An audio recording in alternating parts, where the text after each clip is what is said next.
all doctors will understand. But for you and me, assuming we're not solicitors or doctors, it's baffling. We don't understand it, so we feel excluded. So avoid jargon, avoid abbreviations, unless you know the other person is comfortable and familiar with them.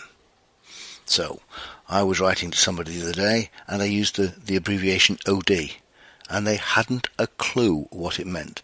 Now, to myself and others who work in the learning and development field in human relations, they will probably know it as organisational development. But that's because we're in the know. We are familiar with that jargon. Other people are not. Do you know what KPI stands for? Do you know what a SMART objective is? If you do, that's great. If you don't, it's excluding. So, generally speaking, be quite sensitive to jargons and abbreviations. Avoid if in doubt. So tip number 10, avoid jargon, avoid abbreviations unless you're sure they are useful to the other person. So there we are. Those are my top 10 tips for effective plain English. Let's run through them again. Tip number 1, keep sentences short, 20 words or less, and carrying only one main idea. Tip number 2, use short words rather than long words. Tip number 3, use everyday language. Tip number 4, use language that is preferred by and familiar to the person you're speaking to. Tip number 5, avoid redundant phrases. And tip number 6, generally speaking, use the active rather than the passive tense. Tip number 7, use affirmative language. Tip number 8, work out whether you are better at writing in a top-down or a bottom-up way. Tip number 9, avoid nominalizations. And tip number 10, avoid jargon and the use of abbreviations unless you know the other person is comfortable with them. So that's it for this week. Thanks for listening. Just a reminder to mention my monthly one-day workshops on topics such as this. If you're interested in attending any of my workshops in Salford, then just go onto my website, www.etduk.co.uk, and look on the menu at the top for the one-day workshops, and you'll find a list of all the workshops coming up this year listed there. Okay, thanks very much again for listening. Bye for now.